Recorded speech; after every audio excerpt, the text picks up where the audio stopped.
For a while, I've been thinking about how I could talk about other anime while still talking about Dragon Ball, and I think I found a pretty good way to do that. I've said multiple times that I think Dragon Ball, and more specifically Dragon Ball Z, is the most popular anime of all time. The only other anime I think is close is Pokemon, but I'd argue that Pokemon is looked at more so for its impact on gaming than anime. I rarely hear people bring up Pokemon in the greatest anime conversation, so yeah, I'll just say it. I think Dragon Ball Z is the most popular anime of all time. Dragon Ball Z is also probably the greatest anime of all time. Now to me, greatest and best are two different things. When I think of greatness, I think of impact, influence, popularity, longevity, things like that. It's hard to argue that any other anime has done those things better. But do I think Dragon Ball Z is the best anime of all time? No. And this will start a new series on my channel, the Versus series, where I'll compare a number of different anime and manga to Dragon Ball, even comparing Dragon Ball to itself. As you saw by the title and thumbnail, I'll be comparing Dragon Ball Z to One Piece. Now starting at around 7 or 8 years old, I knew what One Piece was. I knew about Luffy and how he could stretch, but I was never drawn to the show. But last February, I finally decided to take on the challenge and watch One Piece. And I'll admit, I went into it kinda crazy because I wanted to enjoy it, but I started with the intention of finishing. And at the time, there were like 950 episodes, which is a lot. And that's the main argument for One Piece detractors. Why watch an anime that long when it isn't even that good?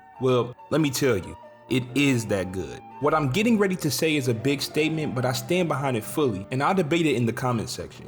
One Piece has the greatest story from any anime or cartoon I've ever watched. Now if I have this opinion, I obviously have a great deal of positive things to say about One Piece, but I'll point out the negatives because I don't think One Piece is perfect.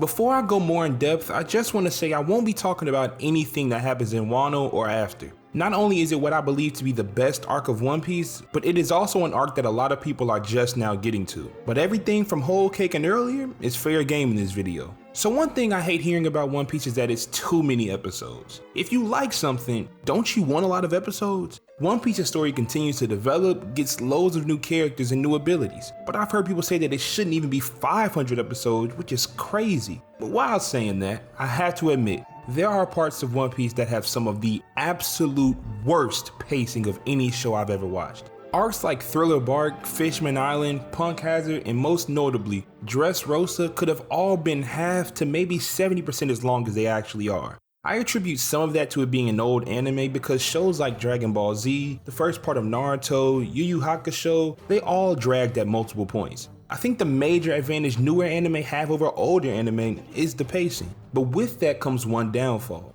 The biggest moments don't hit as hard. The anticipation isn't the same. Because I had to wait so long for Luffy to get to Marineford, it made it all the more satisfying when he finally got there and caused havoc. And the only other real negative I have for One Piece is the silliness. Personally, this isn't a problem. I've always loved cartoons with a lot of silly moments, and anime is no different. I have some friends that also share this view, but in the same breath I've heard from others that they don't like how there are a lot of jokes in One Piece. So depending on your type of humor, the first part of One Piece may be annoying for you, but the second part doesn't have as many of those moments. I kinda missed that time where Luffy would just casually walk around singing, making a fool out of himself, or just the Straw Hats on the ship joking around with each other. But that's where my negatives stop. Just so this video doesn't get too long, I'll only go over 5 things that I think One Piece does great. The first is that nothing is ever forgotten. With the series that's now over 1,000 episodes and chapters, it would be easy for a writer to forget some of the concepts and themes introduced early in the series. Some are constant throughout the show, and others may not be seen for over 500 episodes, but when they come back, you remember just how important that information is now that you have context. What seemed useless in episode 356 becomes very important in episode 829. Like, look at this. If you know, you know. Nothing is forgotten, and I love that. Another element of One Piece that I really like is its power system. There are a good 4 ways for a character to be powerful in One Piece. The first and most popular are devil fruits. A person can choose to eat a fruit that gives them some sort of special ability. There are Paramecia, Zoan, and Logia types. A Paramecia type devil fruit allows the user to perform some type of superhuman feat or become superhuman themselves. Then there's Zoan types, which allow the user to transform into some type of animal. But there's also subclasses of Zoan devil fruits like mythical zones and ancient zones. And the last and strongest type of devil fruit is a Logia. Logia devil fruits allow the user to become an element. These users cannot be physically harmed unless someone uses Haki. Haki is the second most prominent type of power used in One Piece. Like devil fruits, there are 3 different types. Everyone in the One Piece world is born with armament and observation, but a select few are born with conquerors, the strongest form of haki, and all three can be mastered to different extents. The third way a character can achieve great power in One Piece is through using some sort of weapon. Some of the strongest characters in the series are swordsmen who don't have a devil fruit power. And the last way a character can achieve great power in One Piece is through genetic modification. And we see this with Caesar, the Pacifista, the Vinsmokes, and most notably, Frankie. I say all of that to highlight that this show isn't just punch, punch, kick, kick, and big key blast. It's more than that. One Piece also does a great job of being mysterious, but giving the audience just enough to keep us watching while still being in the dark on some topics. For example, we were introduced to Luffy's father in the first 50 episodes of the show, and I can count on my two hands how many times we've seen him. Everything I know about him is because of what other people have said. He's the leader of the most powerful entity that goes against the world government, he's the most wanted man in the world, and he has a D in his name.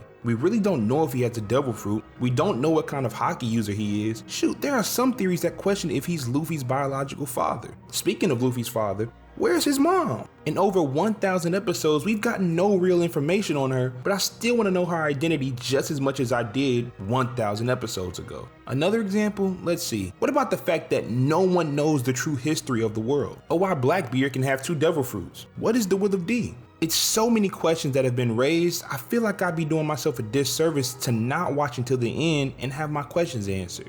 Another thing I love about One Piece is that more than 5 characters matter. There are unique backstories, motivations, and levels of strength for so many different characters. Of course, Luffy is the main character and his crew gets a lot of the spotlight, but I know a good amount about Kobe and why he's turned into the person he is. We were given a thorough backstory for why Sabo even ended up with the revolutionaries to begin with. Senor Pink was like 8th in command for Doflamingo, but he has one of the best backstories in the show. It's absolutely heartbreaking, and that kinda leads me to my last point.